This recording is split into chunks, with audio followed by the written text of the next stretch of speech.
Since 1908, Ashland Parks and Recreation has developed 18 parks, including Lithia Park, which everybody knows, North Mountain Park, Garfield Park, and 15 others. And those are the developed parks. But in addition to the developed parks, we have about 500 acres of open space as well.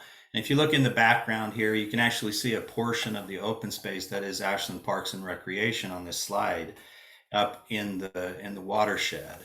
So that's a total of 800 acres that Ashland Parks and Recreation maintains, controls, and manages for the citizens of Ashland and the visitors to fulfill our mission of providing parks and recreation opportunities to the citizens and visitors of Ashland. I want to acknowledge the elected officials who are here tonight and those parks commissioners who are here tonight. Mike Gardner is the chair of the Ashland Parks and Recreation Commission. Rick Lant is here. He's the vice chair of the Ashland Parks and Recreation Commission. Jim Lewis, Julian Bell, and Leslie Eldridge are also here, and they are all three as well elected members of the community to serve as your parks commissioners. Now, between all of these parks commissioners, there's about 60 to 65 years of elected service represented by these parks commissioners. So there's a lot of history with the commissioners, and we're very proud and lucky to have these citizens willing to represent the community and look after the parks and recreation within your community. I also want to acknowledge the committee, a subcommittee that was formed specifically to look into the design process for East Main Park.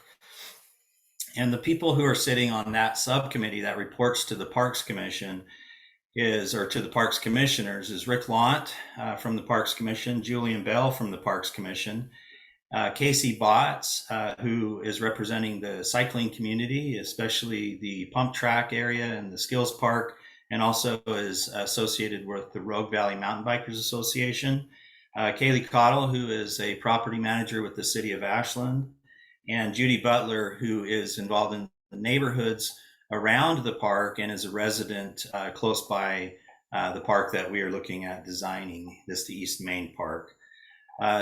Terrain Architecture is the group that you can see their logo here on the screen. And that is the group that we have hired as the city or the Parks and Recreation Commission to run this process of design. Now I'm going to go into a presentation here really quick and just give a little bit of background on East Main Park and provide a little bit of context. And then I will turn it over to Piper Von Chaumier, who will then introduce her team and then go into the design process and how to move what we have now, which is basically a blank site, and some background with a design charrette that we did with the community and how they take that and move that into design development.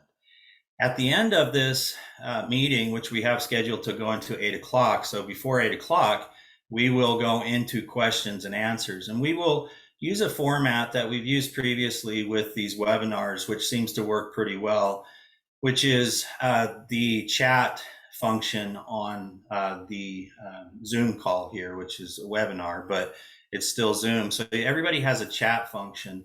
And what I'm going to ask is that you wait, just like in a normal presentation, you wait until after the presentation is done, because a lot of your questions could be answered throughout the process. And so we can focus on the questions that are still looming out there even after the presentation is done. I'm going to ask everyone to hold on their questions, hold on putting them in the chat feature until we get through the presentation. And then we will go through those one by one until 8 o'clock, or until we finish those, whichever is sooner, and try to answer all of those. Any questions that we can't answer tonight, we will publish something on our website or through a different list, potential email list or something that you all can take a look at and get answers to the questions that we were unable to answer tonight, either due to time or just the complexity and we didn't have the information tonight. So launching into this process, I want to give a background on East Main Park. So why do we need a park in this area in the first place? Well, the reality is that we had a park at the YMCA park, and that was a park that was developed in conjunction with the YMCA. It was property that Ashland Parks and Recreation developed with the citizens' money, meaning that we used Parks and Recreation funds to develop that park. But largely, the park was used by the YMCA. And they had the opportunity to reserve that park 365 days a year if they wanted to. And towards the end of the period where we were working in conjunction with them, they pretty much were reserving the park so much that it wasn't really making sense as a community park. And therefore, it didn't really make a lot of sense for Ashland Parks and Recreation to use the community's funds to maintain it. So we made an agreement with the YMCA to divest ourselves of our responsibilities in that park, and they paid us for the improvements that we had made minus depreciation. And I'll talk about that on the next slide. But that left an open space or an open a gap in the community where there wasn't a neighborhood park. And we are also looking into a dog park and things like that in the general area. So that's why we are looking at East Main Park. The YMCA park was 6.5 acres. What you see here in red is the original purchase of the East Main Park, which is 5.5 acres. And then there's tax lot 100, which is an additional 1 acre that we were purchasing from the neighboring property owner. So that brings the park potential up to 6.5 acres, which very nicely replaces what we had at YMCA Park without any of the restrictions that we had on use at YMCA Park. So this is a replacement park. We've received a lot of community support from this general area for the development of the park. We've had a few meetings, one where we did a design charrette, and we had a lot of people show up from the community, and we'll talk about that in a minute. But also several meetings when we were talking about purchasing this property, and we received a lot of support from the community to move forward and develop a park at this location. So we feel comfortable moving forward that the community agrees that this would be a good location for a park and would be willing to work with us on developing the design for that. One of the reasons why we looked at the 1 acre addition at tax lot 100 is because there already is a dedicated walking path it's a public right of way. It's owned by the city of Ashland that would connect this neighborhood over here to the future park over in this area. So that's a nice connection to have there and gives us an opportunity to connect right to the neighborhood as opposed to having the neighborhood have to come all the way around to enter the park. It's a nice feature that's not always available in every situation, but it is in this one, and we're very happy that we're able to take advantage of that existing walking path. I already mentioned that it's the same size as the old YMCA park and therefore is a replacement park. One of the things that comes up is, won't this be adding maintenance to Ashland Parks and Recreation in a time where budgets are tight and getting tighter? The reality here is that when we purchased this property, it came with water rights, which a lot of times is one of the bigger expenses on maintaining property. If we have to use city water, it costs a lot of money because the water has to go through a treatment facility and then we end up just putting it on the ground. And this is the same water that would run out of your tap in your house.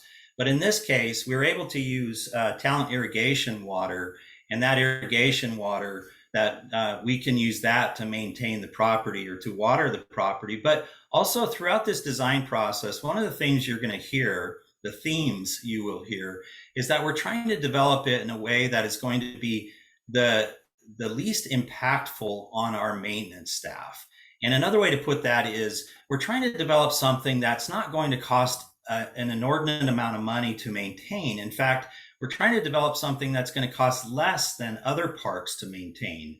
And I can tell you that comparing YMCA to this park, just based on what YMCA was and compared to some of the feedback that we received from the public, this park will be less maintenance dollars and less maintenance put into in person hours than the YMCA was.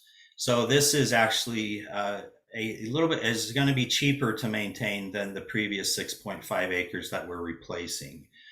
Now, some people have heard about the quarter-mile radius in Ashland, and many years ago, some very wise people adopted a general plan or a comprehensive plan goal of having a park within a quarter-mile of every resident within the community. And you might ask, well, why a quarter-mile? Well, a quarter-mile is generally in the field of planning and parks and recreation accepted to be the distance that most people will consider walking.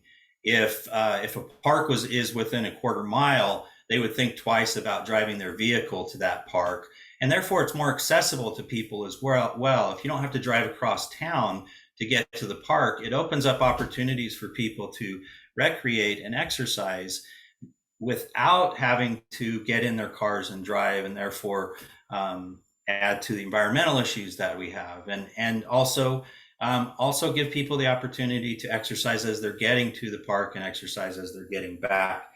And it means that parks are going to be used more because they're more accessible. And I think in the city of Ashland, if you drive around, you'll see that our parks, they're very well designed, but that's not the only reason why you see a lot of people using them. They're very accessible to people. People want to be in the park, and with this quarter-mile rule, we've made it so that that is a reality that people can attain without making a big deal about driving to it, finding parking, and all that kind of stuff. So I want to also say here that with the quarter-mile comprehensive plan goal, we're pretty much accomplished. We have pretty much accomplished that as far as land purchases go. And going forward, I don't want to take anything away from the Parks Commission, but because I know that they're going to talk about this at a future meeting. But going forward, it looks like we have enough land in the right places to meet the quarter-mile goal once we develop this property. And then there's one more off of Upper Clay Street, the Chitwood property, that would basically tie up all of the areas within the community of Ashland and put a park within a quarter-mile of all of the residents. So if you're hearing that, oh, we need to acquire a lot more land in order to meet that quarter-mile goal, that actually is not true. We're in a position now where we just need to develop these properties.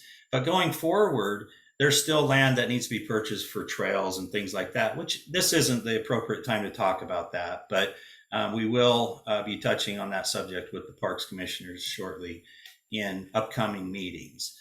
So a lot of people are curious, well, how are we able to develop this property at this time? And I'm going to go through the numbers for you really quick, and hopefully it'll make sense for you. This is the park that we're talking about. This is the original 5.5 acres in yellow, and then the 1 acre addition in orange here. Now, the first amount of funds that we're going to talk about, revenue that we've received that puts us in a position to purchase this, is the YMCA. When we divested ourselves of the YMCA property, which is at this location, we had paid for a parking lot, a restroom, lots of maintenance on these fields, sidewalks, and things like that. And we were able to come up to an agreement with the YMCA that they would pay us back for those improvements that we made because they were going to take possession of the property. And that was $480,000. So that money has gone into an account to wait until we have the opportunity to replace YMCA Park. We also owned a piece of property next to the YMCA Park, this red and blue property here off of Engle Street. And this was an area we were looking at doing a dog park because a second dog park is needed within the community. And we were able to sell both of that property at two different times. The blue property was sold first, and that was a property line adjustment so that the city could work with the Housing Authority of Jackson County to develop property down there. And this was 6 years ago that we did this. And we sold that back to the city for $117,000, which, just a little bit of information here, is the exact amount of money that we paid for that blue piece of property when we purchased it from the city. And then we sold the red property to the Housing Authority of Jackson County so that they could further their goals of affordable housing within the community.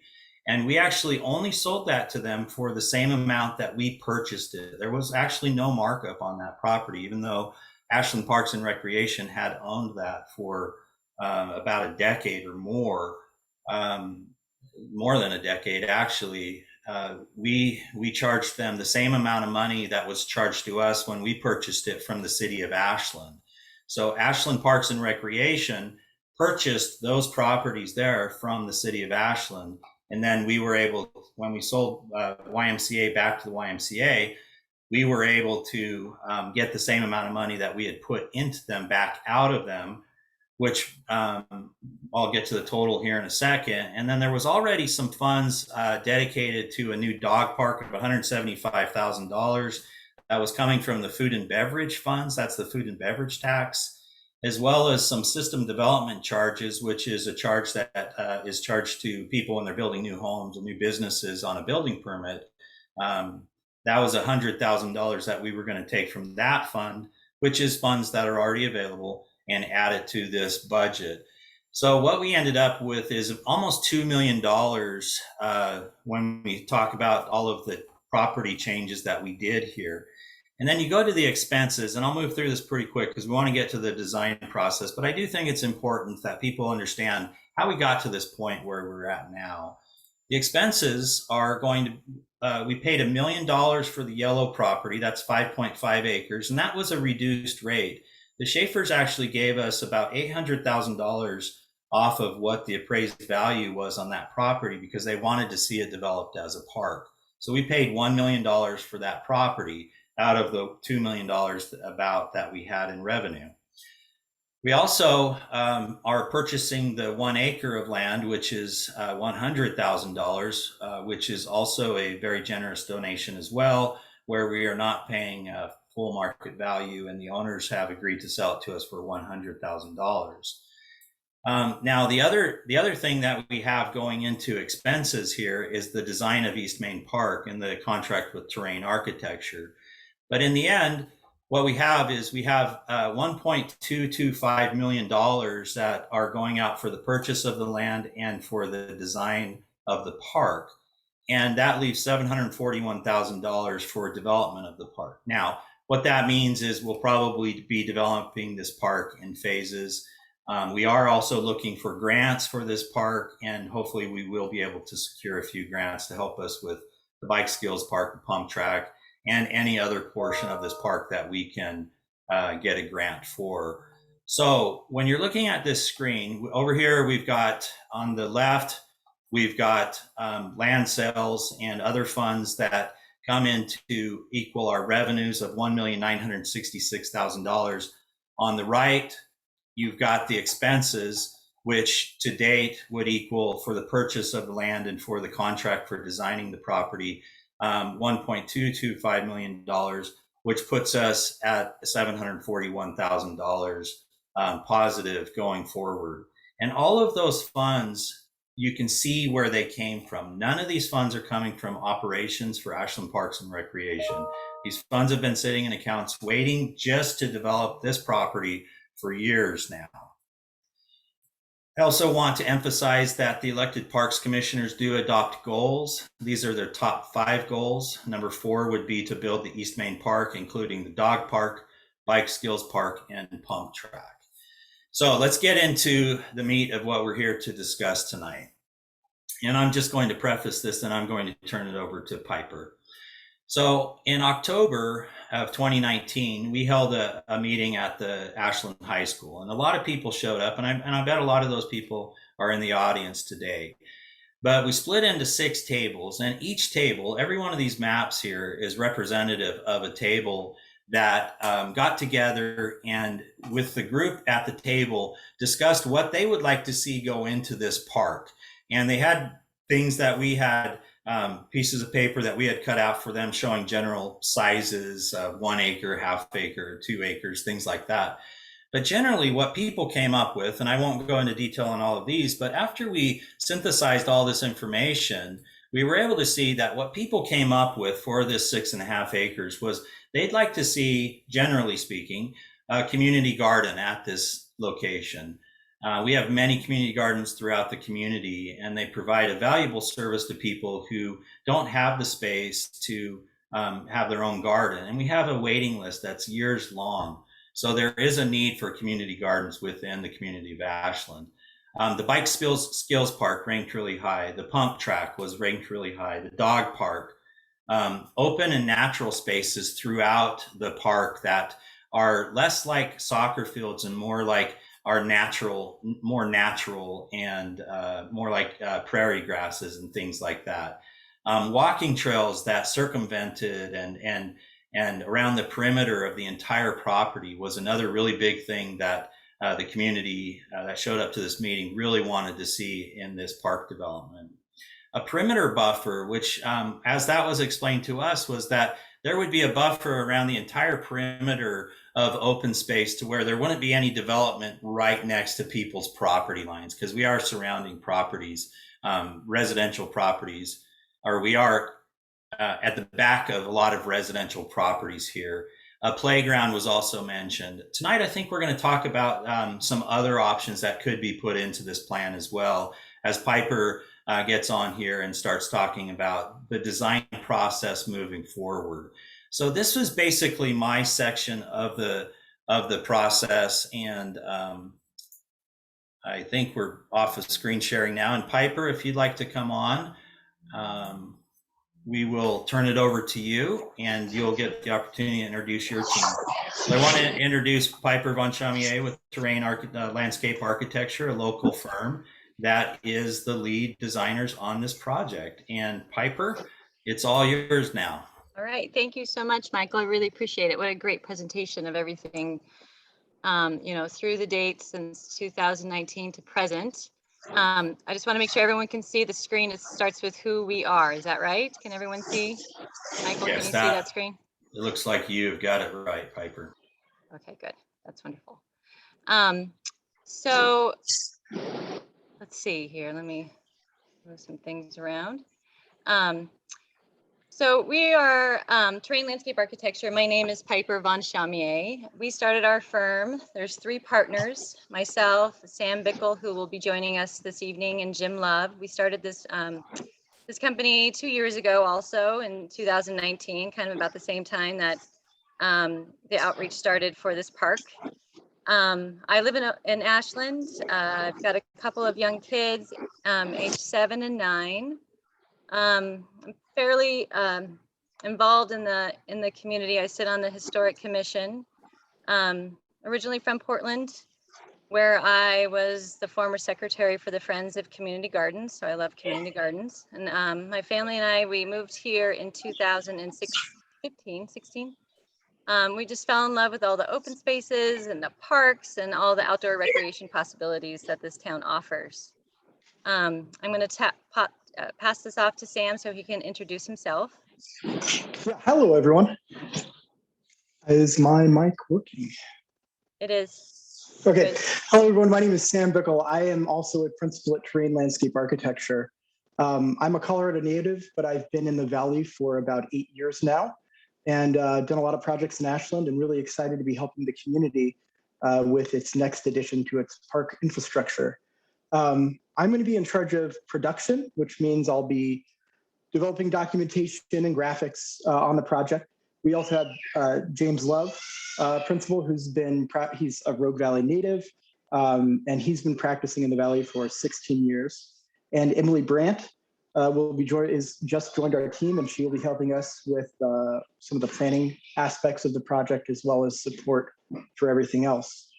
One of the key consultants on this project is Velo Solutions. And I'd like to introduce Blake Robinson from the American Ramp Company. Sorry, Blake, are you with us? Yep, sorry guys. Hey, I'm Blake. I work for American Ramp Company, and we are basically the business end of the Velo Solutions brand of pump tracks, which has just become the tried and true as high quality as you can possibly get as far as asphalt pump tracks and competitive pump track racing. As you can see on some of these projects that we have on the screen right now, all of these projects are Pacific Northwest projects. We've done projects in Portland, in Hood River, and we've done projects in Redmond, Oregon, as well as several projects in Washington, and then we're actually working on a project right here in Port Angeles, Washington, that has some ADA accessibility options. So lots of really cool, exciting things going on right now on the pump track, just in the pump track world. And Pacific Northwest is just teeming with so much opportunity and so much excitement around just these general pump tracks.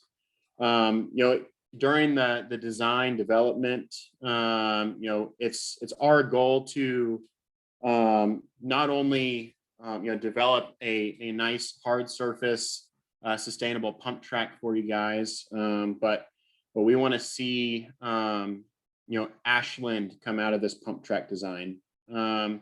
There's several ways that we've done this historically. We want every pump track design to be unique to the area it's going to be in.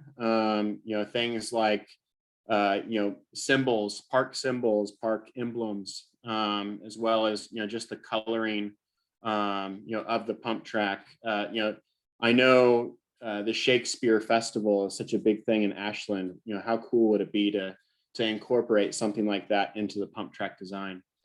There's a lot of surveying and other things that go along with trying to develop this pump track. We definitely want to hear the opinions of the people that are going to be riding it, so that we can build the best track for them.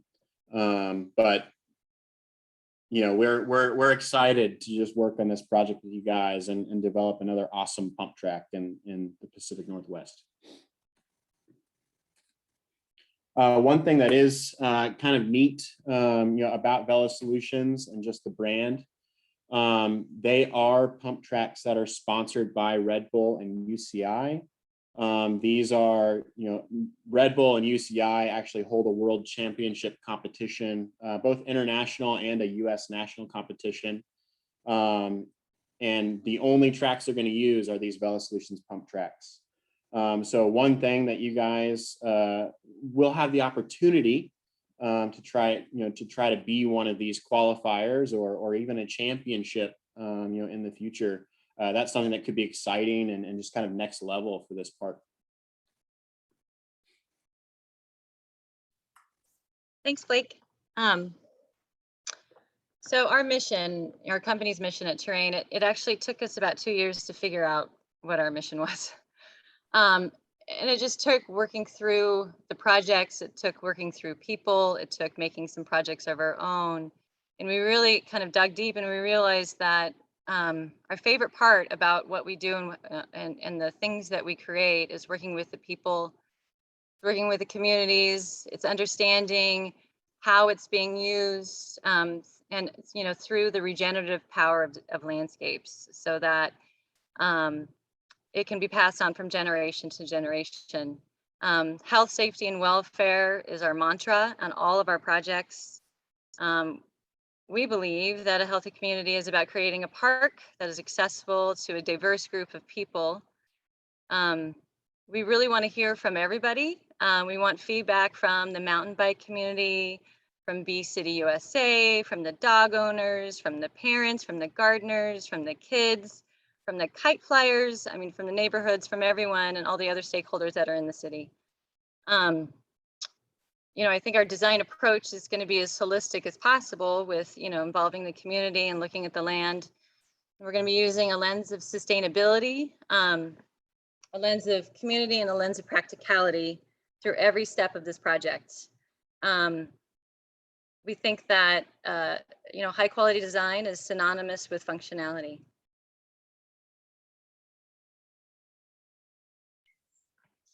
So our design process for this is it's really going to follow a typical kind of three-step design approach for any architectural project. The first one we're calling the discover phase, but it's a schematic design phase. It's where we do our site analysis. We look at the site, we look at the view sheds, where people are going to be coming from. You know, what's the best angle and the best location for the pump track and the garden and all the other elements. It also involves the community outreach that we're doing right now. I think that this is one of several meetings where we'll all be meeting and going over what we've developed. And then it'll be using your feedback to develop the program for the overall park. After that, we'll get into design development, which is where we really start to put a little more meat on the bones of the design. We'll coordinate with the rest of our team, all of the sub-consultants that we have, including Vela Solutions, to develop the park further. We'll look into the materials that are going to go into the park, as well as addressing any safety concerns and working with the staff of the City Parks Department to keep the maintenance costs down, because we know that's really important. And then finally, we'll go into the construction document phase. I think overall, our approach, and you can see the structure, sorry, where we have the City of Ashland, there's us, and then we have a group of sub-consultants. Let's go.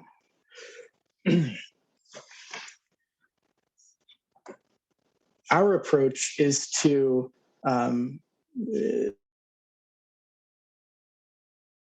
projects through a lens of ecology, of sustainability, of the community of Ashland, and also making this space functional. All three of these things, sustainability, community, and functionality, will be melded together into the final design. As mentioned before, we're going to work with staff on creating a low maintenance landscape design.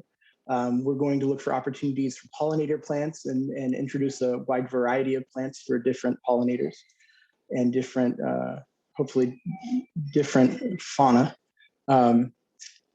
We'll also be creating the vegetative buffers between the park and the neighborhood, the backyards of the neighbors that are adjacent to the park property. Part of our approach is definitely going to be minimal grading. There is not a lot of grade on the site, and we want to make as small of an impact as possible. All of the plant material that we use is going to be native or native compatible, which if we just stuck to the plant palette of the Rogue Valley, it's limiting, but we can pull plants from other regions that have a similar, that are of a similar bioregion, and create a really diverse plant group that's resilient. And then also looking at sustainable stormwater solutions, like in this picture here, where we have a vegetated swale running through the parking lot. Our staff, sorry, I think that our staff is going to be working closely to develop an ecosystem approach, and we're going to be doing a lot of research to come up with innovative methods of construction and to use as many local materials as possible. And as mentioned before, we'll also be working with the city's maintenance staff throughout the whole process so that we can keep their costs and overhead down. And on top of the ecosystems approach, which is actually just one part of the whole systems-based approach, and I've always asked myself, what does that really mean? And I kind of looked at it like a flower with all these petals that are all around it, and you can't have the flower if, you know, each of those petals didn't work together to attract the butterflies or to attract the bees or anything like that. And the thing that I think feeds ourselves and also our firm is how all these things are connected. You know, the people, the land, and the technology. Technology could be, you know, innovative construction methods. It's how we deliver the design. It's the technological pieces that people might bring to the park. And so how to merge all of these petals together so that there's one cohesive project. We'll be relying on, you know, our expertise, our experience for the nuts and bolts of the project. But I think the most important part is we'll be relying on what the land is telling us and the people that are going to be using it and to drive that design product. So from the public meeting that happened 2 years ago in 2019, Michael already had a list. I think there were like 8 or 9 things, and we kind of summed it up into 5 things just to make an easy bubble diagram, which we'll get to. And what we see, the 5 elements, the dog park, the pump track, which is also the skills, and pump track is the whole bike part. Community garden, the open space, which is the nature and the trails, and that open area that can be utilized in so many different ways. And then the nature playground, and that, I say nature play, but it could be just, play as an element in some form that could be more developed, like pickleball, or it could be, stones and sticks, and that's it. So that's one of the things that we're going to be working with the community to see what they really want. So our initial site analysis, this just identifies kind of some of the things that we've gone over before, but also identifying access points, like we have our access point on the north off East Main. We also have an access point off of Abbott Avenue, as well as the pedestrian path that Michael mentioned earlier.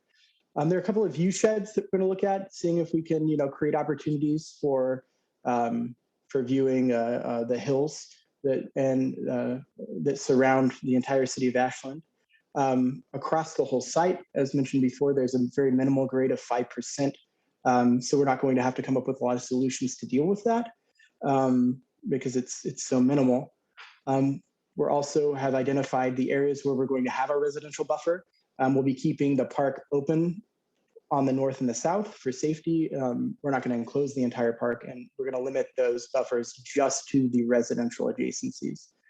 And then we also have a TID line that runs through the park that we're going to have to take into account in the placement of all of our site elements. So the other thing that we have looked at is the circulation surrounding the site. We have a pretty good network of pedestrian circulation. On the north side, we are showing circulation that it isn't currently there, but we'll be developing, I think, that north side pavement edge that is next to the East Main Street. That'll be accessible on East Main to families, to pedestrians, to bicycles, and also to vehicles. Coming off of Brooks Lane, will only be servicing pedestrians and bikes. And then off of Abbott Avenue, we have pedestrians, bikes, and then we also have a limited vehicle access that's just for the community garden. So that'll be behind a locked gate and accessible to the community garden members. I think that's really it for this slide. Yep. So we'll continue our analysis, and we'll continue collecting data and talking to people and looking at the site and the land. And but the next step that we took was taking the previous plan that Michael showed to you, and we turned it into a little bit of a bubble diagram, and we want to show those program elements that came out of that community meeting, knowing that there's going to be some more possibly added. There might be some things changed, the sizes, so it doesn't really determine too much, but we just wanted to see how all these elements play together, how the circulation might play between them, how they might relate to each other, and any visual clues just from a real pretty simple diagram. And then the next step, that's one of my favorite parts, is looking at pictures. I love pictures of all the different elements and the programs, starting with the community garden. And we have a huge library of imagery of how people use community gardens, how community gardens are built, kind of what's working, what's not. We use all of that, and we want to talk to gardeners and understand what their favorite and least favorite aspects of the community gardens that they might work in currently. Also the dog park. We can visit the park that's already here. We've been visiting parks all over the state, really, again, to see what's working, what's not working, and to this community outreach piece to see what elements the community want in this dog park program element. Then there's the pump track. We are going to be relying on Velo Solutions and American Ramp Company for this part, obviously. They are the experts in this. but like Blake had mentioned, listening to the local bike community, from the mom with a 2-year-old and a little trike to more of the expert mountain biker. The natural area, this, how will this really be used? Who will be using it? When will it be used? I think there's so many wonderful possibilities for this part of the park.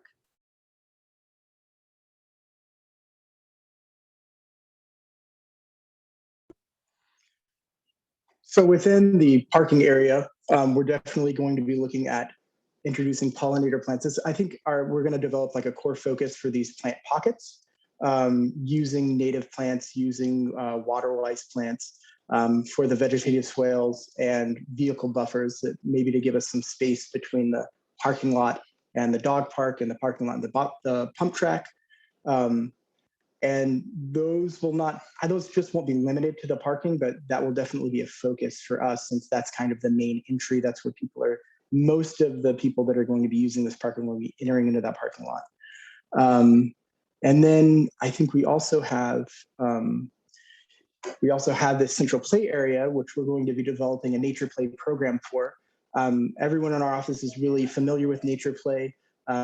We've developed nature play for the City of Central Point School District, as well as the Kid Time Children's Museum in Medford. We'll be looking at different opportunities for balance and climbing and swinging and hanging, things that are really important for developing kids' gross motor skills. And then also some opportunities for fine motor skills, with maybe some areas for loose parts play, as we'll get further into it with the City of Ashland and the Parks Department. But these are our initial ideas and kind of things that are inspiring us as we move forward with that central play area.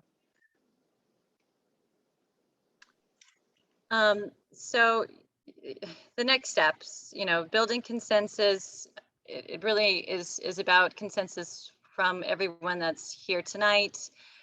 People that are going to be answering the Survey Monkey. We want to understand the demographics. We want to understand who's going to be using it, when they're going to be using it, how do they get there, what do they want, what they'd like to see included that hasn't been shown so far. I'm going to go through a brief slideshow of imagery, which again is my favorite thing. And some are on the plan that you saw earlier. Some of these specific elements are on the plan that you saw earlier, some are not. And I'm hoping that some of these images just kind of bring up some thoughts that you may not have thought about of how you might use this park, or also some images that say, no, we don't want that at this park. So I'm just going to run through this slide. Also, we'll get into it, but there is a Survey Monkey that's going to be coming out in the next day or so. And it's really the second pass at reaching out to you guys, to everybody. Please pass it along so that we get a lot of feedback from everybody, because we want to hear what everyone has to say now. It's been 2 years since the last public meeting, I think. So things may have changed. So let me go through this slide and tell me what you think. So play, it's a big element in all parks, I think, and it could be passive play, it could be organized play, singular play, play with your friends, adults, child.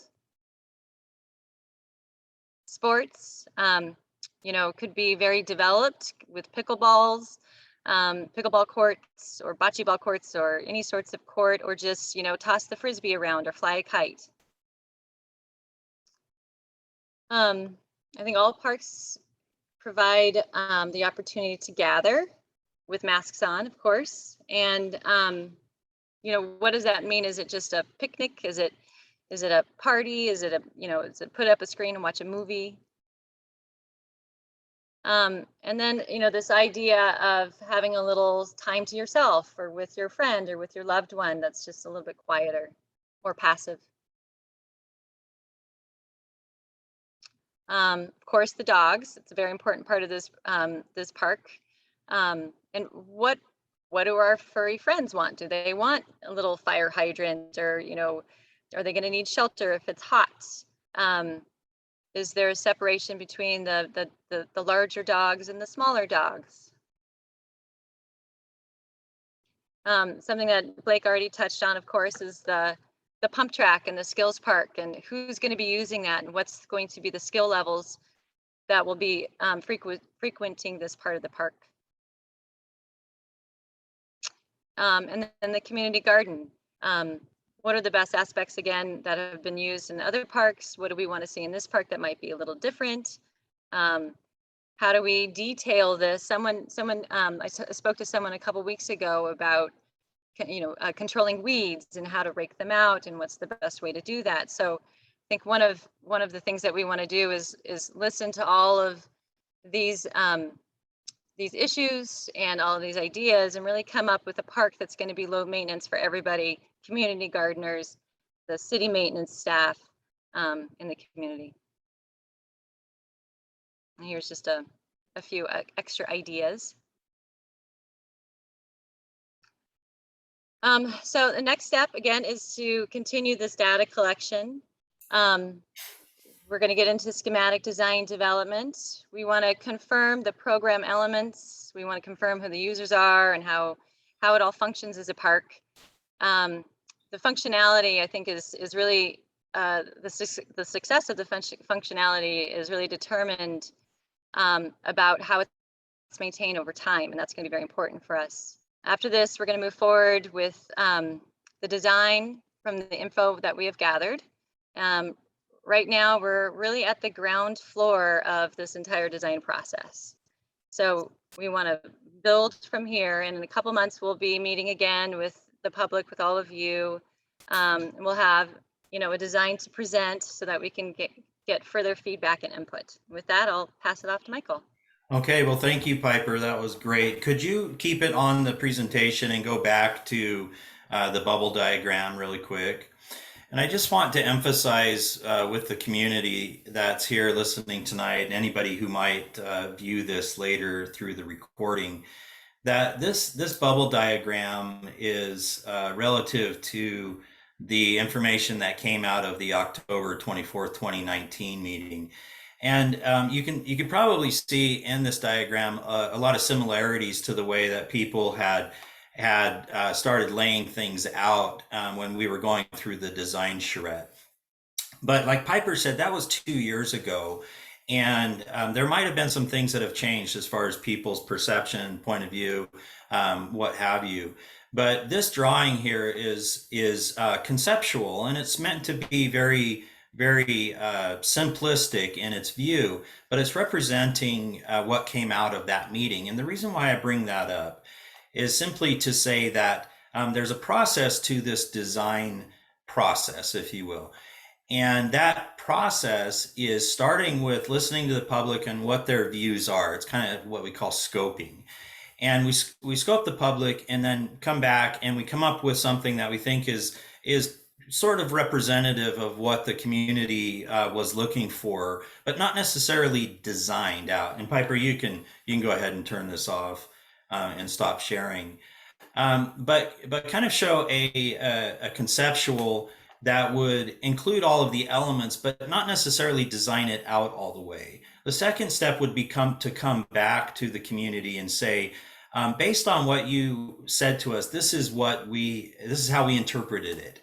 And we're presenting to you the land uses or the recreation or parks uses that we believe you verbalized to us that you would like to see.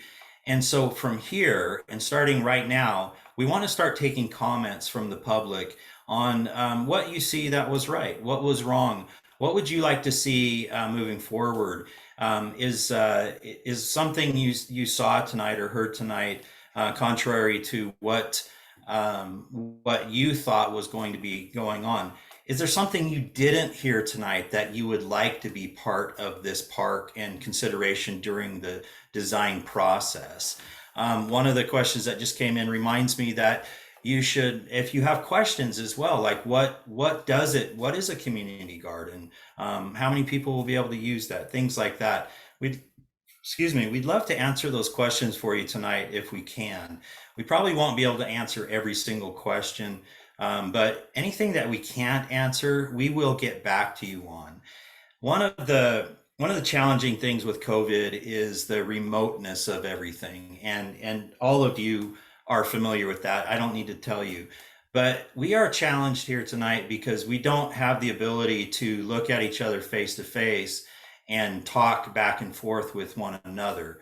Tonight, I'm going to ask you to, and somebody said the screen is blank now. It should just be showing my face. And actually, so my face isn't so big. Piper, would you and your team join me on this and turn your cameras on? But moving forward, I lost my train of thought there, but we want to hear from you if you didn't see something that you would like to see. Piper showed some pictures tonight of some other types of sports uses that may be considered in a place like this. And some of the things that we didn't talk about at the last public meeting were those structured courts like pickleball and basketball and things like that. So we want to hear from you specifically. What do you think about that? Are there other sports that you'd like to see happen down here? So let's go ahead and let's get into the questions. The way that we will be doing this, and again, thank you for bearing with us with the challenges that we have here. But what I'm going to do is I'm going to go ahead and read the question, and then I'll try to answer it, or I'll ask one of our consultants to try and answer it for us. And so the first question is, I'd be interested to hear more about what the skills park would be and or see some examples. I was a bit late joining, so sorry if I missed that bit. So Blake, if you want to, or Piper, however you want to handle this, if you could just give us like a really quick introduction to what a pump track is and what a bike skills park would be. You're on mute still, Piper. Yeah. Oh, go ahead. I could Piper. share the pictures too, if that's helpful for the, yeah. Okay.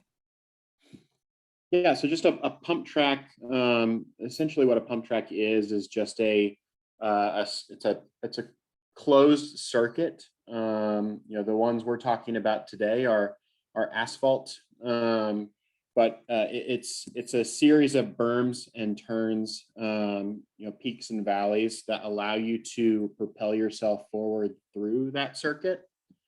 And you know, through that you're picking up speed. You're kind of riding through those turns. They actually, you know, like I had spoke about earlier, there's racing for this now, you know, on a national and international level. But yeah, that's essentially what a pump track is. The great thing about a pump track is, as far as user abilities, it's not going to be one of those scenarios where it's going to be too difficult for a younger kid to ride this pump track or too easy for a professional to ride the track.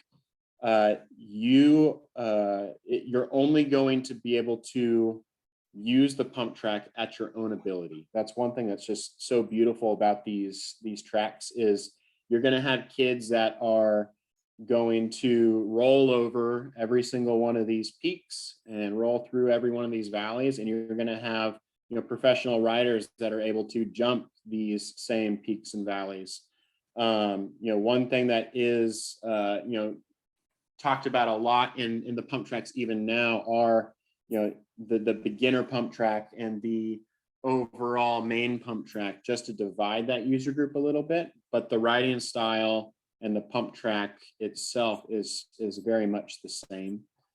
As far as the skills course area, I think there's still a lot up in the air on what that's exactly going to look like. But there, you know, it's essentially a great preparation tool for you know, honing your skills before hitting the trails.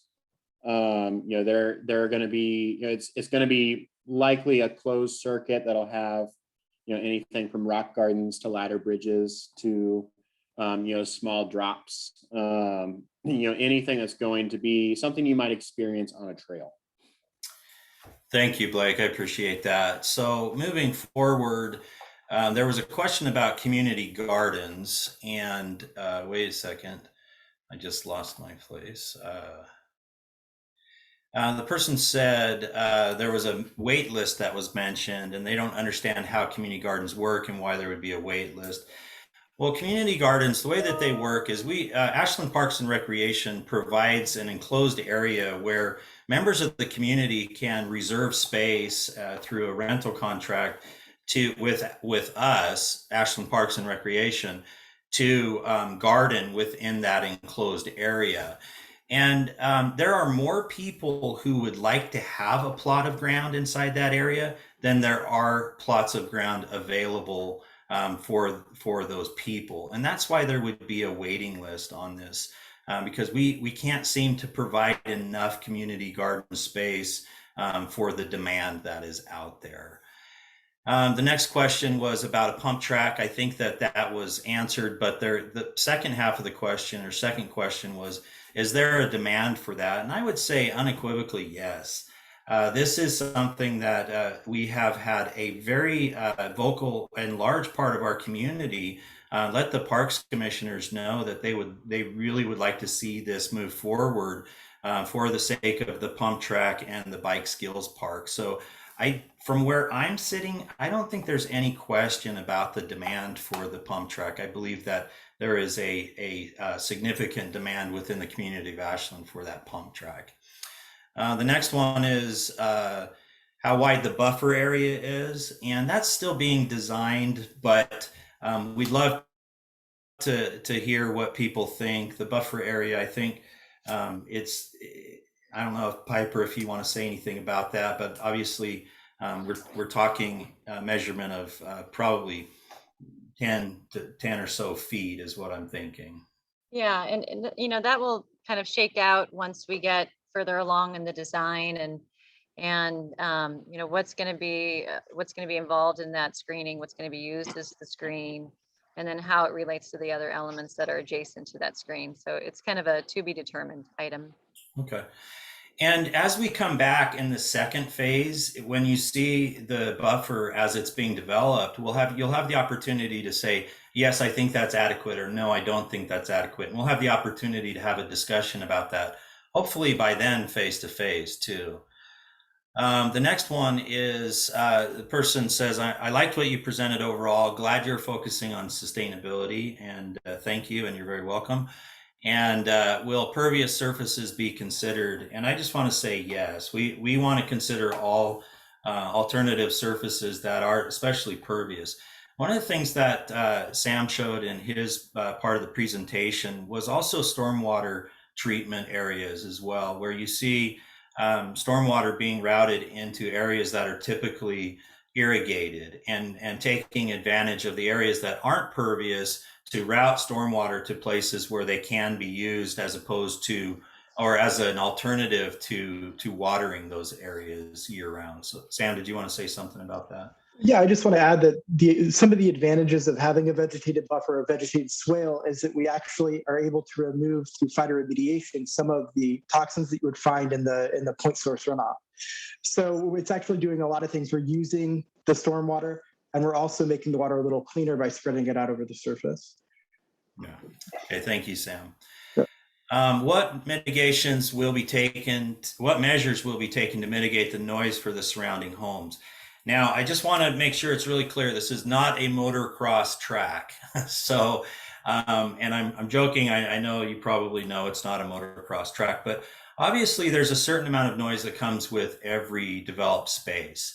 And I would just like to put out there that a park space is inherently less noise than you're going to find in a lot of developed spaces. So as far as mitigation, we do have mitigations as far as noise control goes in the time when music or time when noise can be made. Let's say we're putting on a show in the park and we're going to have amplified music. There are rules for that within the city of Ashland, and also within Ashland Parks and Recreation Commission's rules. As far as the noise just in general for everyday parks and recreation use, I don't believe that there would be significant enough noise to have to mitigate that natural occurring noise from people using the park. Based on what they would be doing there, I don't believe that there would be a need to mitigate that. As far as, again, As far as other noises from like movies in the park, those would be mitigated through the hours that they're allowed to be operating and things like that, how often we do it, those types of things.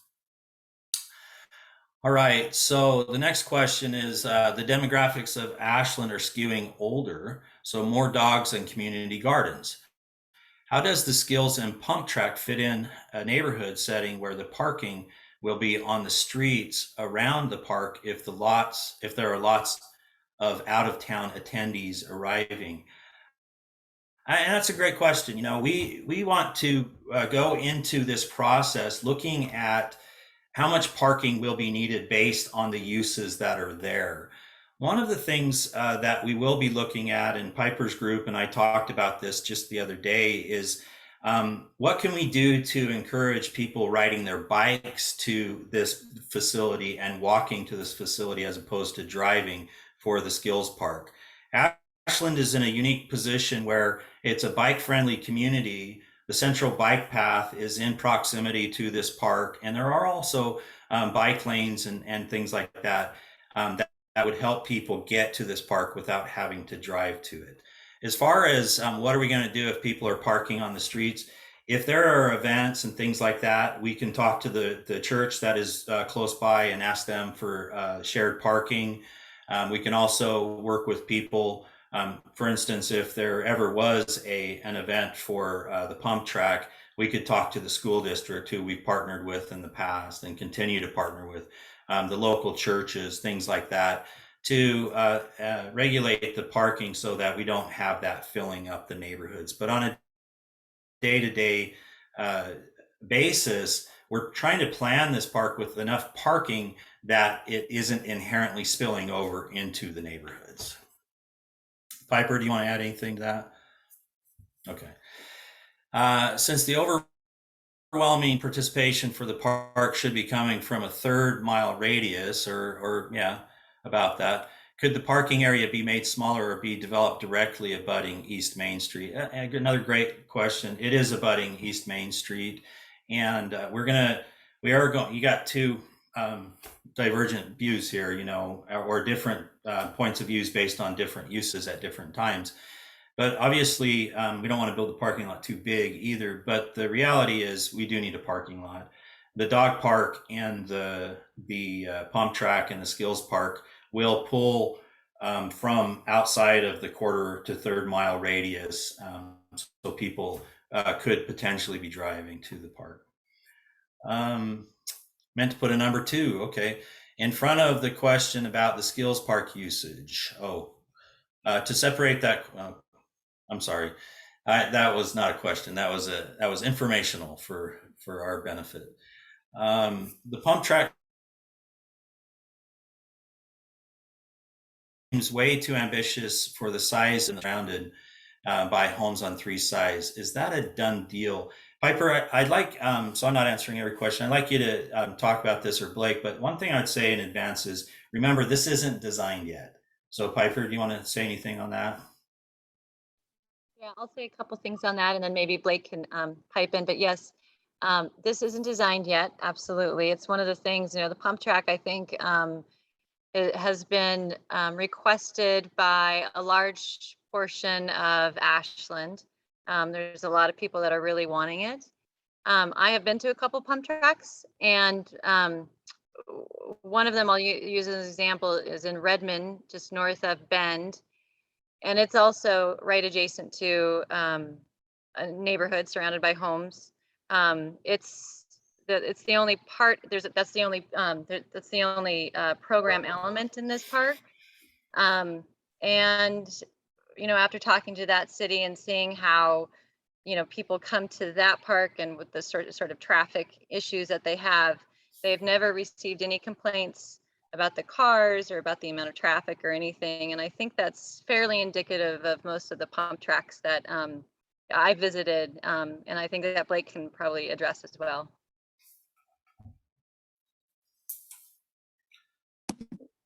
Yeah, it's again, I think it's very conceptual right now. I'm sure we'll be having lots of conversations in the future with Piper and her team and Michael, and just on how much space we have to use for a pump track in a skills area.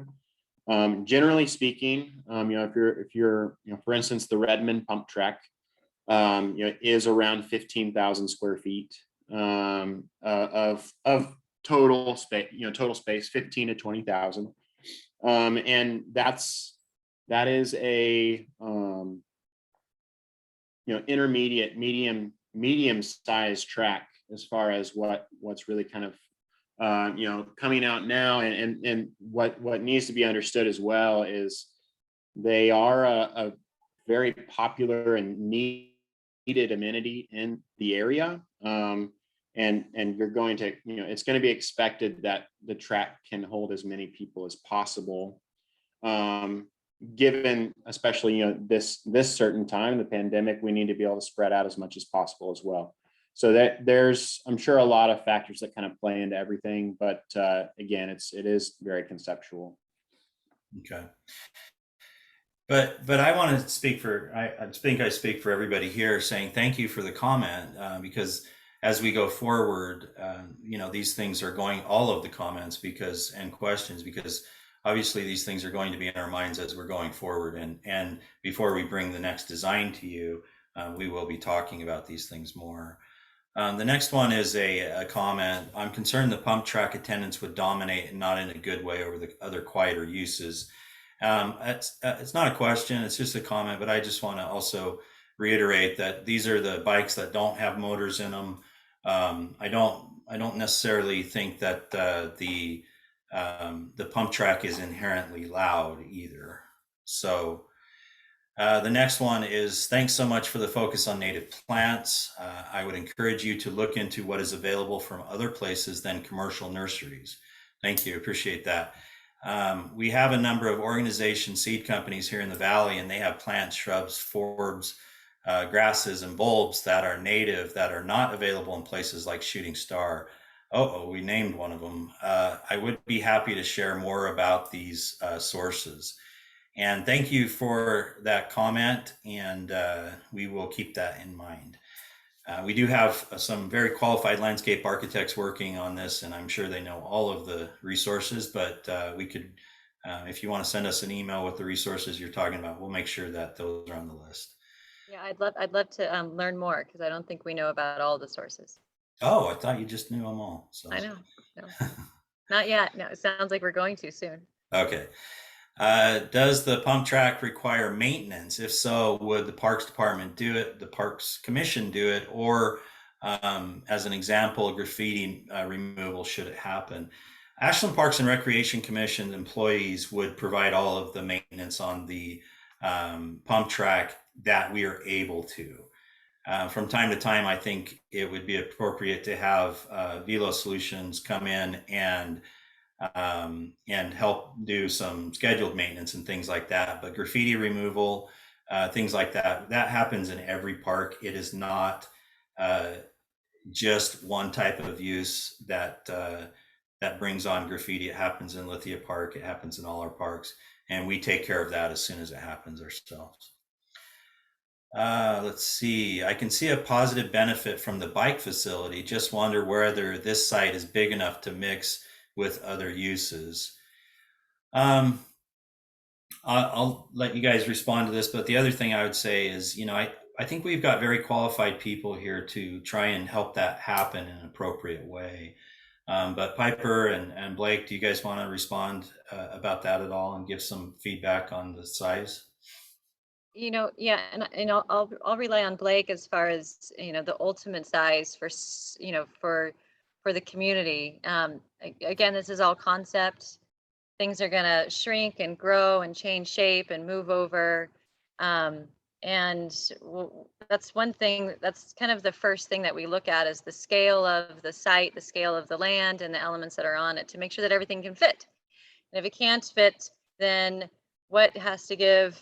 What has to get moved, what has to squeeze down, and I think that the size of the pump track, if there is a pump track, will get flushed out in this next step that we're going to be taking here soon. Blake, do you want to say anything about the size of it?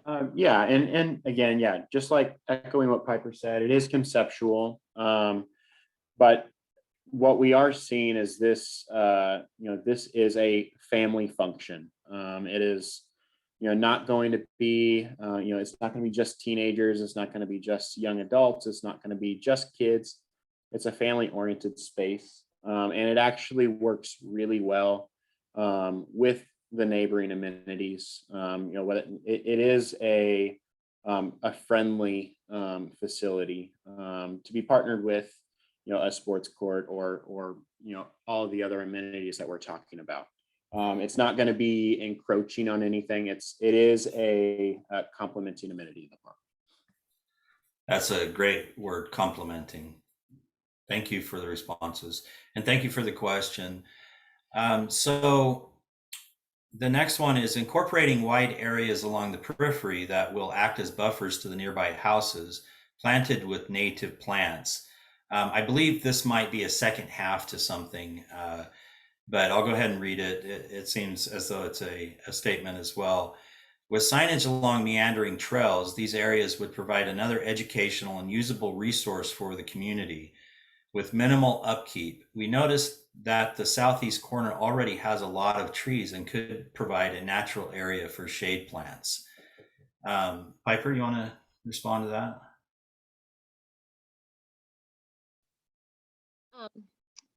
So yeah, we'll be looking at all of the, let's say, the little ecosystems and what sort of plants would be appropriate and thrive with minimal maintenance in each of the sections, because that's part of our site analysis. We actually really need to get out there and walk around and do a full survey of the soils, of the sun, of what's the existing trees and plants that are surviving there. And with that, we'll do whatever we can to complement what's there and what will survive in all of those conditions. And I think there is a section over in that area, that southeast corner, correct me if I'm wrong, Michael, that is not owned by the city, but that's owned by the HOA, that has a lot of trees. That's So true. yeah. There is a triangular shaped parcel that is that would look like it would be part of the park, but it's actually part of the HOA. Mm-hmm. And that's a very treed portion. But there's also in that corner, there's also a lot of other trees that are over there. And we've recently been doing some cleanup over there of more of the invasive species.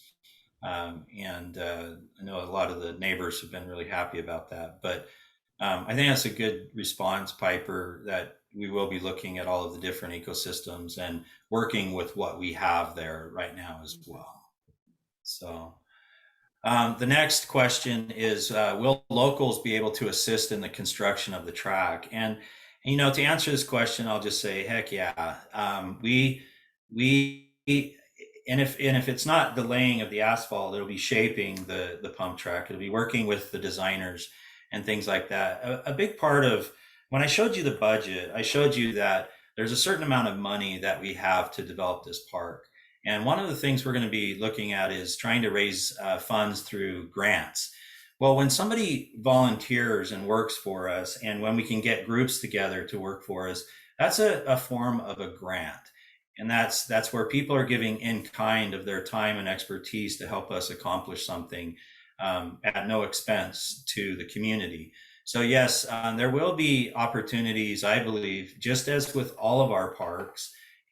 Even now, even though they're developed, we still have volunteer opportunities. And yes, there will be opportunities to help with that. And I thank the person who asked this question, because I think that was an important thing to bring up, to say that part of this park will be built by volunteer labor, especially in the bike area and the skills park. So let's see, regarding the entrance on Abbott for cars to the garden, would they be required to lock the gate behind them to prevent other cars from entering?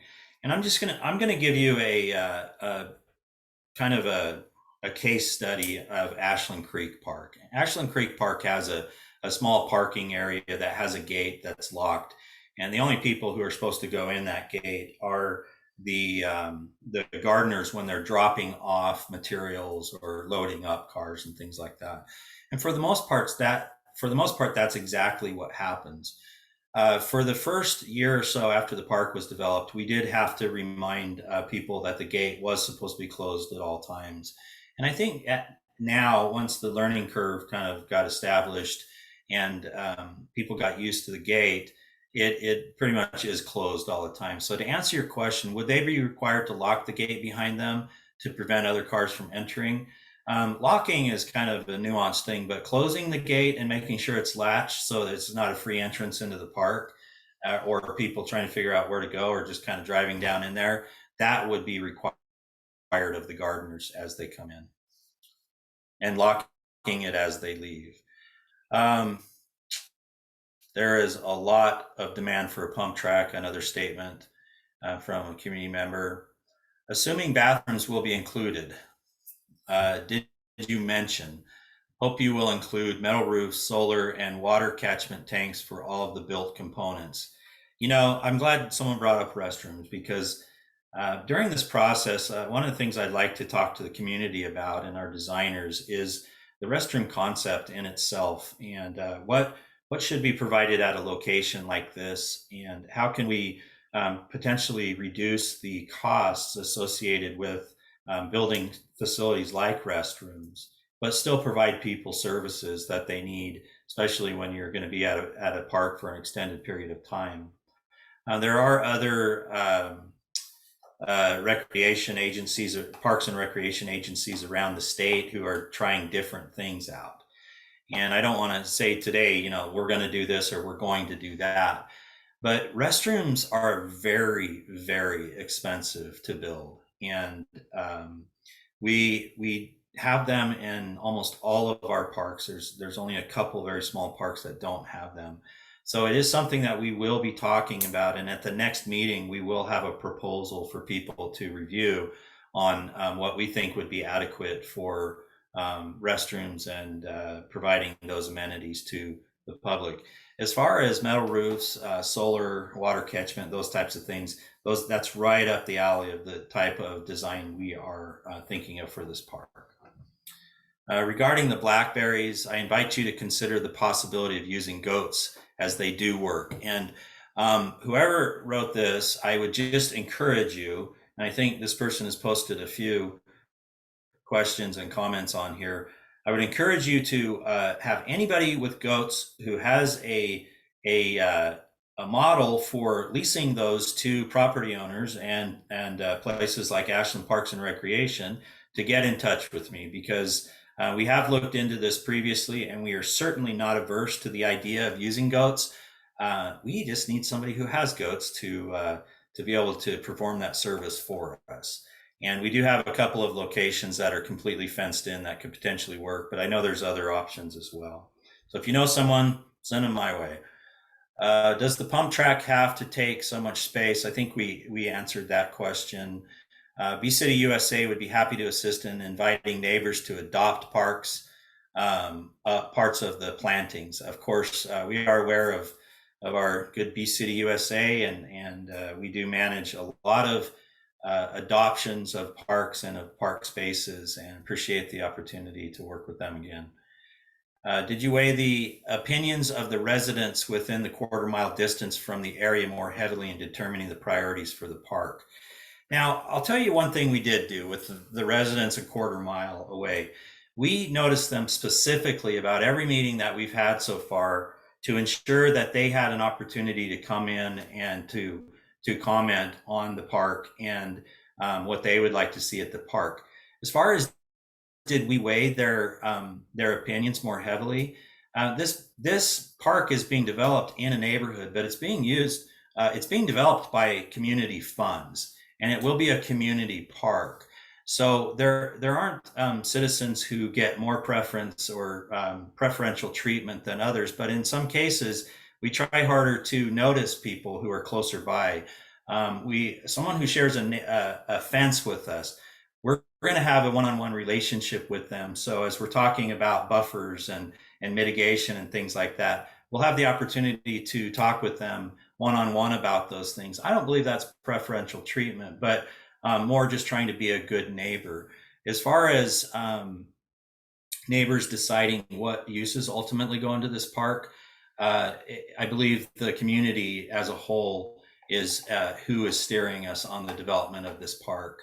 But we definitely want to hear what the neighbors have to say, and we definitely want to have relationships with them so that we can hear what potential impacts could come from a development like this. How many community members will be involved with the design process? Well, how many community members do we have on this call right now? I believe we have somewhere in the neighborhood of 40. So 40 of you are already involved in the process. At the next meeting, hopefully we'll have more and different people and the same people and on and on and on. So I want to stress that everybody in the community can be involved in this design process. This would be a good time to talk about the survey, actually. Piper, do you want to talk about the survey? And we don't have the questions necessarily ironed out just yet, but do you want to just talk about the survey and what the point of doing the survey is? Sure. So we have a survey monkey that we have started to with a list of questions, kind of starting out from the city as the whole and who's going to be using it, the time they're going to be using it, what the demographics of the households and the dogs and the children and all that sort of thing. And then, kind of starting to focus down on this park and what people, anyone that answers that survey, how they feel about community gardens, what they like and they don't like about community gardens that they may have visited or they may be working in.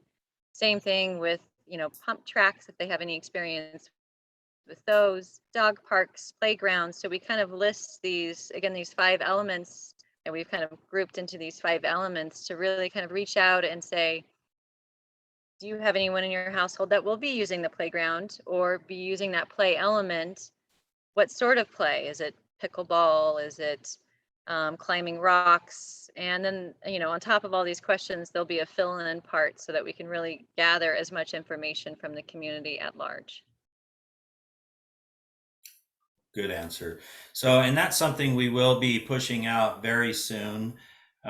We do need to finalize the survey, and then we will be notifying the public through email if we have your email associated with this project, and also through Facebook and on our website. So please keep track of our Facebook and our website, and you'll be able to find that survey, and that's part of the community process, as Piper explained. Let's see. How about planting trees between the park, the homes for sound buffers? There will be noise, barking dogs, kids playing, etc. I want to apologize really quick because I said, I kind of talked about the noise of the park and I neglected to address the dog part of it. And, we have a dog park right now and that's down near the wastewater treatment plant, but there is a neighborhood close by. And to my knowledge, we don't have a lot of complaints coming out of the dog park. But we do want to pay special attention to the property owner that is adjacent to the dog park. And part of the design process will be trying to locate the dog park in a place that will be the most or the as minimally invasive to the community as possible. But again, we're talking about land uses, and there's no inherent, what would you call it? There's no there's no inherent offense that comes from dog parks. Like we can't say, oh, well, we know that the noise decibel is going to be this, therefore we can do this. We will do what we can to shield the closest neighbors, but there will be dogs barking from time to time, and there will be times when there's no dogs in there at all, or there'll be times when there's dogs that don't like to bark that'll be in there. Piper, was there anything else you want to add about the trees or the type of things that we do to help with the buffer? Well, I think one thing that might take away from that community meeting in 2019 is it seemed like the report that you provided to us in those diagrams was most of the active play. There are those 5 or 6 homes that are along Clay Street, but as far as the majority of that HOA, they're set furthest apart from the active portion of this park. The more passive portion is on that southern end along Abbott with the community garden and the trails and the nature open space. So, hopefully just that distance alone will help with the sound mitigation from the playground, from the dogs, and from the pump track itself. Yeah. And again, I just want to reiterate, our point of view is we're not putting in an inherent nuisance, and that was the term I was looking for. Dog parks are located in neighborhoods all across the United States and I'm sure around the world.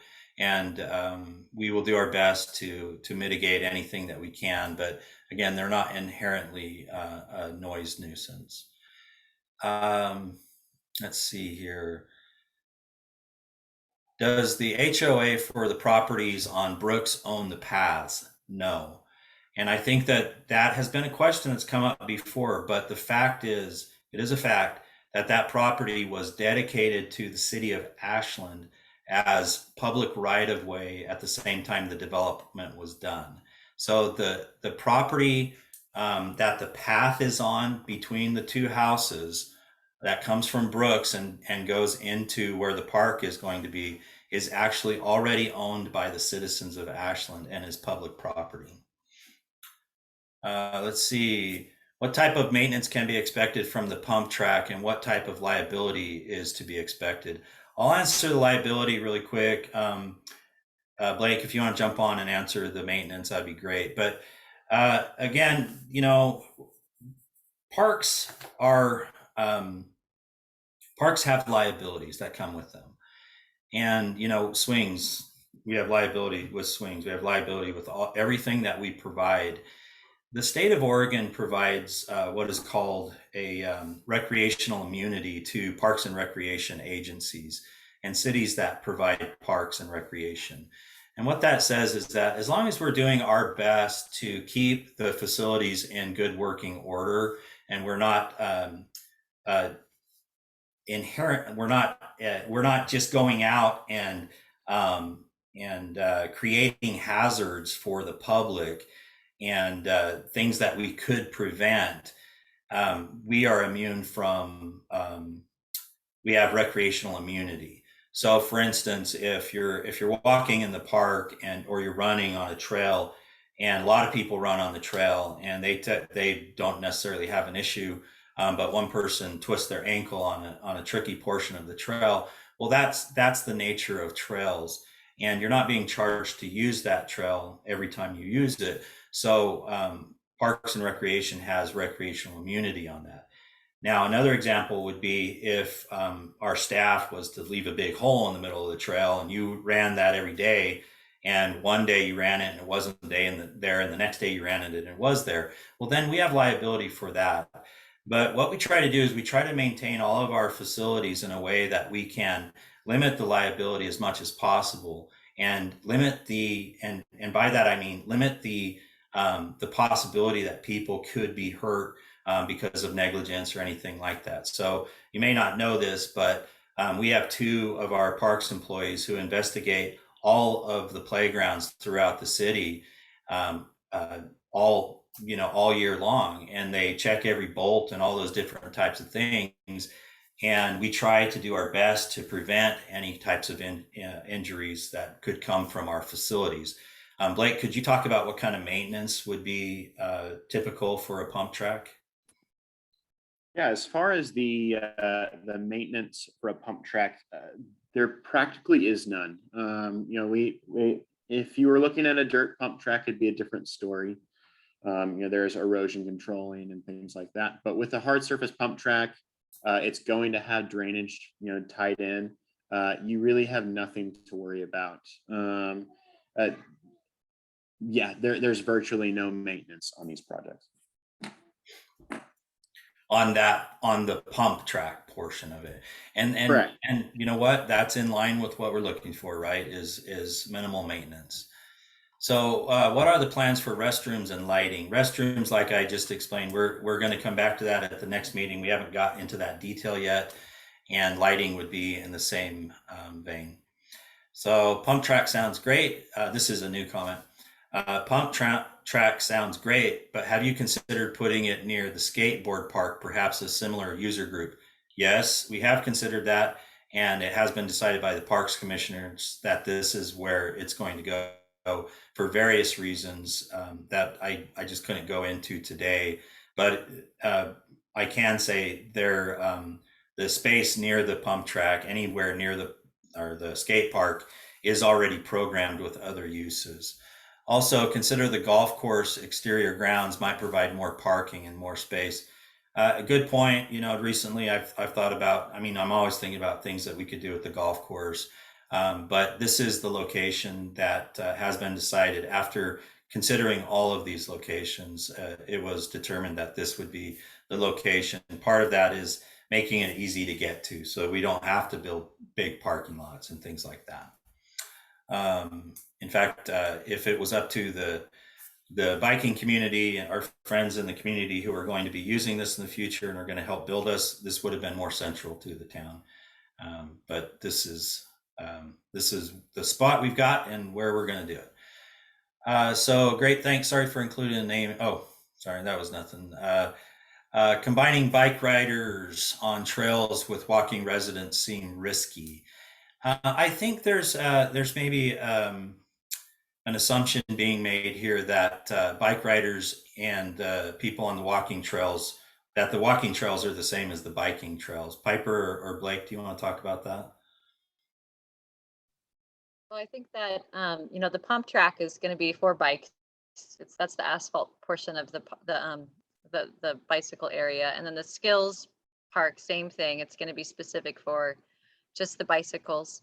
And then that more passive area with the trails and things won't necessarily be accessible by the bicycles at the same time. So there hopefully won't be that conflict between pedestrians and bicycle riders, because I think they're going to be in two separate sections of the park. Yeah, and then just to follow up on that, if the part of the question was bicycles riding on the trails to get to the pump track, yeah, that could happen. That could happen in all of our parks except for Lithia Park right now, which bikes aren't allowed in. But we find generally that people aren't trying to create problems, and that people generally look out for one another. And we will certainly remind the community of the rules when we get to that point, as far as riding on the same trails as pedestrians. All right, time check is 7:36. We're still going with the questions, and we'll keep going until 8 or until we get through the questions. More young families are moving to Ashland. Our 4 children have moved back with our grandchildren. The pump track would be great for my energetic granddaughters. Concerns are the same as those that were expressed when the skate park was developed years ago. And that wasn't a question in there, but a statement. And thank you for the statement. And I think we're seeing that represented throughout the community as well. And a lot of emails we received. There are family kids moving back in with parents and guardians into the community. And there are a lot of people who are waiting for this to happen so that they can get out there and use it themselves or with kids or what have you. What is the size of the community garden compared to Ashland Creek Community Garden? Good question. The Ashland Creek Park is a large garden, and a lot of that had to do with the fact that there was an existing garden there before the park was developed. As far as what size the garden would be, we're working with Piper and Sam to kind of program out the space. I couldn't say right now, but it won't be a token garden. It'll be a garden that we can hopefully get. We'll try to maximize the size of the garden, but it also won't be the majority use of the park either. Anything else to add on that? Okay. It would be wonderful to be able to use TID exclusively for maintenance, but what about drought years such as this one, when the TID is not available? Will city water then be used? Well, good question. It depends on how we design it, right? And Piper, do you want to talk about kind of what the outlook would be for the type of plants that would potentially be used, and whether or not we would have to augment in years like this when TID is already shut off?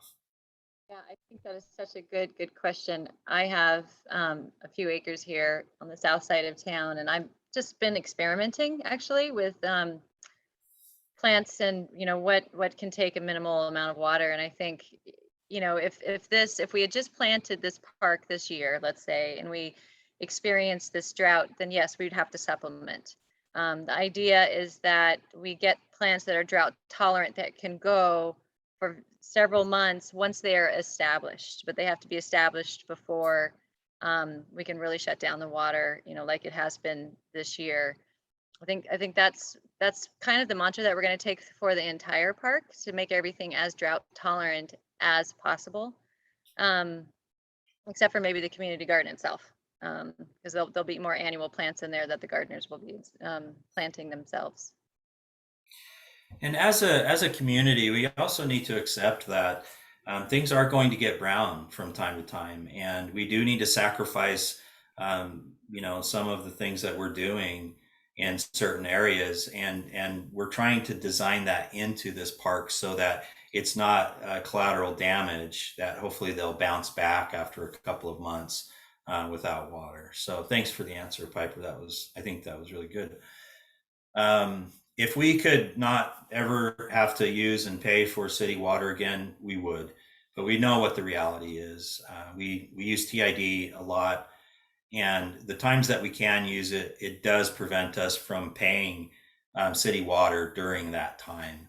And we know that this year has been limited, and it's unfortunate, but at least there was some time there that we weren't using city water for the areas that were irrigated with TID. How many plots in the new community garden? I think we just answered that question. It's TBD. It looks small considering the long line needed of new plots larger than these could fill. You're 100% correct. Unfortunately, we need to also provide recreation at this park. We can't just have the entire park be a community garden. We definitely need to provide for the people who would like to have other uses as well. But we're doing our best to increase community gardens at the same time. Please cut down the willow trees and clean up the fire hazards, please. I'm living on Brooks Lane and share the fence with you. Well, then you also have seen us out there working over the last few years, and have seen that even this year we've gone out and we've done a lot of work out there. We have a lot of properties, like we talked about, 800 acres, and so we have to make decisions on priorities. But as we move forward, we'll keep this in mind as far as the willows go, and the other. I think there's some cottonwood down there and things like that as well. But we are cleaning up we have been cleaning up the fire hazards as far as blackberries go for the last 2 years. How much land used for pump track? I think we've answered this. Will there be lights for night use? Based on funding, I don't think so, but that's a conversation that would have to happen at a future date. Is there a minimum amount of parking spots that are required? I think we answered that before, but I'll just go ahead because maybe we didn't answer it completely. Yes, Piper, myself, and our traffic engineer are trying to figure out what the minimum spots that are going to be required in conjunction with the city of Ashland. So that is happening right now. But I love your second question. What is the maximum number of spaces that will be considered? Because we also don't want to overdo it with parking as well. So we're looking into both of those things. Sorry, I can't give you a number right now or an area, but if you saw Piper's bubble diagram when Sam was talking about the group's bubble diagram, you could see the proportionality of the parking lot versus the rest of the uses. And proportionally, you can kind of see where we're headed with different sizes of things and the proportion that they will take up. Those will be fine-tuned as we go along, but I think you can see kind of what the maximum would probably look like over there based on that. And I'm using the word probably, and I'm trying to be loose here because we're still in process, and as we go forward, that'll be fine-tuned. Please consider a community food share garden that was supported by many in the last meeting that includes an educational component similar to North Mountain Park, but for gardeners. And if someone wants to send me more information on that, I'd be happy to to make sure that gets talked about. But again, I just bring up that, we have to accommodate a lot of uses in this park. And we aren't looking at dedicating a majority of the park for community gardens. Let's see, what happened here? Night use, please consider for,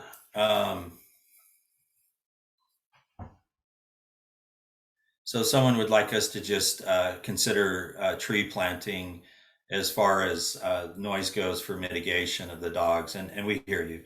There's at least one house that's very close to where the dog park could potentially be, and we will be considering that. They also bring up the fire hazard of certain types of trees. We're definitely be considering that as well. Is the park going to be open 24/7? That's not the intent of the park. The intent of the park is that it would have a closed period that the commissioners have actually decided on recently. That would be from late in the evening, I believe it's actually midnight, to somewhere around 6 a.m., something like that, where the park didn't have anybody in it. It would not be a 24-hour park. None of our parks are 24-hour parks. They're all supposed to have downtime. Will the park have any, I'm glad that someone asked about the bike and pedestrian sharing trails. That seems problematic, so I hope it will be worked out. Trust me, we deal with this a lot, having managed 50 miles of bike and pedestrian trails within the community, and the Greenway and the Central Bike Path in conjunction with the Public Works Department. That's something we're attuned to, and we will be working on policies to hopefully work all that out. Will the park have any floodlights for evening use in the winter? Not anticipated. Generally, our parks don't have lights in them unless they're guiding a walking path that would be generally used after dark, or there's a restroom that has to have a wall pack on it, or there's playing courts like Hunter Park with the tennis courts, things like that. Generally, it's not, big lights aren't planned into our parks. Somebody says the willows should stay. So there's obviously divergent views on things. At earlier meeting, it was noted that East Main needs slower speed limit and better bike lanes to best serve this park. Couldn't agree with you more on that. It is a county road, and we will be doing our portion on our frontage. In fact, we will be doing our portion from, sorry, is it, sorry, from Clay to, I'm sorry, the name of the Crocker Street. I'm sorry, it was small and I couldn't read it. To Crocker Street, we will be improving that section of East Main, and with sidewalks, and should be bike lanes as well. Okay, has a traffic study been done to determine the impact on traffic patterns on East Main and the area with this park? Piper, do you want to let them know what we're doing as far as traffic goes right now, as far as studying it? Well, we have a traffic engineer as a sub of ours, and she is in the process of studying. She's been doing counts on many of the intersections in the area. So it's a work in progress. There will be a traffic study. All right, so there's a comment that it seems like it has already been decided what elements will be in this park: pump track, community garden, dog park, etc. And the remaining decisions are limited to deciding how much space is allocated and how it's designed. Is that accurate? So it is a question, actually. I'd say to some extent it is accurate. The Parks Commissioners have, as you could see in the goal that was adopted, have decided that a pump track, a skills park, a dog park, and a community garden would be part of this. Now, there will also be recreational components to this and open space, and how those things work and how they work with each other, how big they are, how they work with each other, and what the uses actually are, have not been determined yet. I think it's clear from conversations that I've had that As far as recreation goes, it hasn't been determined which recreational uses would be here. Like Piper talked about earlier, what would the recreational components look like? Would it be a nature playground? Would it be a pickleball court? Would it be both? Would it be basketball and pickleball together? Things like that. So there are lots of things that are still being considered. But you are correct in pointing out that the skills park, the pump track, the dog park, and the community garden, those things are all things that are intended to be located within this park. But there's still a lot of work to be done before we decide how everything interacts with each other and what those other uses are. So it's not finished yet. There's still opportunities to weigh in and be part of the decision on what goes into this park. All right, the willows are breaking off and my house is being affected, sorry, and my backyard is a mess daily. And this is a comment, and I can sympathize with you. Recently, a tree broke off and hit my neighbor's fence, and the Brooks Lane's residents should be aware of this. And I'll just, speaking for the Brooks Lane residents, I think they are dealing with other things on the Brooks Lane side. We just did a lot of work over there, with blackberries and things like that. But this is a good reminder that there's always different points of view and how things, one person may see something one way, another sees it another way. And then the people who are closest to it have actual experience with it. And that's why we try our best to make relationships with these people who abut our parks, to try and be as good neighbors and to be sympathetic to the issues that they're dealing with on a day-to-day basis. We're adding a couple more here, but we're going to cut it off, I think now, and then kind of do a wrap up. I'll finish these last two, but I think we're getting some back and forth here, so I think we're just about done. There should be bike and pedestrian entrance off of Abbott Street. Absolutely, you're absolutely right, and there will be. That's part of the plan. I think Sam actually pointed that out. I don't think trees should be cut down just because it shed leaves, and I do live on Brooks Lane. I don't, but this person who wrote this does. Okay, so again, we're kind of getting them back and forth, and it's another indication that there are various points of view, and we'll try to keep all those in mind. And at some point, we're going to get to a point where decisions are made, but we definitely value everybody's opinion, even if they diverge, even if that opinion diverges from others. So thank you very much. So I want to just say, and Piper, I'll give you a chance to say something as well, and anybody else who would like to on this group. But I just want to say thanks for the opportunity to present this. I hope you feel the same way. I feel this meeting went really well and was informative. I feel like at the end of the meeting, if I'm in a different place and understand more about what's going on, and in this case, in context, what's going on for me is how the community is looking at this and what concerns they have. I'm more informed now. So I think that this meeting was a very valuable meeting, and I think it went very well. I appreciate everybody who commented. Please don't stop commenting. We're going to have more opportunities for you to comment, and we're going to get those out to you, and we're going to have more meetings coming up. Eventually, we'll be face to face, and we'll actually be able to have a conversation. And that will be amazing because we'll be able to, in real time, talk back and forth to each other, and we'll be able to interact. Right now, as everybody knows, we're still in a pandemic, and things are not necessarily getting better. So thank you for bearing with us. We definitely are trying to do our best with the resources that we have, and we can't put things off forever.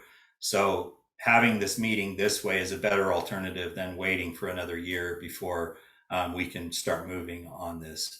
Again, thank you, and thank you to all those who participated tonight on the staff end. Tara, Keywell, thank you so much, and all of the people on our consultant team, thank you so much. And Piper, did you want to have any last words here? If Sam and Blake want to unmute too, and they can just join in kind of a conversation here. I just want to say that I'm so honored to be, in this meeting, to hear all these comments. So so thankful for Michael for, hosting this meeting and being able to answer a lot of these questions. And I'll speak for myself. I'm just really looking forward to the process and moving forward and, working with the community. I think, as a designer, I think the most important thing isn't the picture of the beautiful park. It's the anecdotes of, someone in 15 years from now saying that park is amazing. My grandkids go there. I think that's the thing that I want to hear, in a year, in 15 years. So thank you all for being here, because it really takes the community to make a wonderful public park.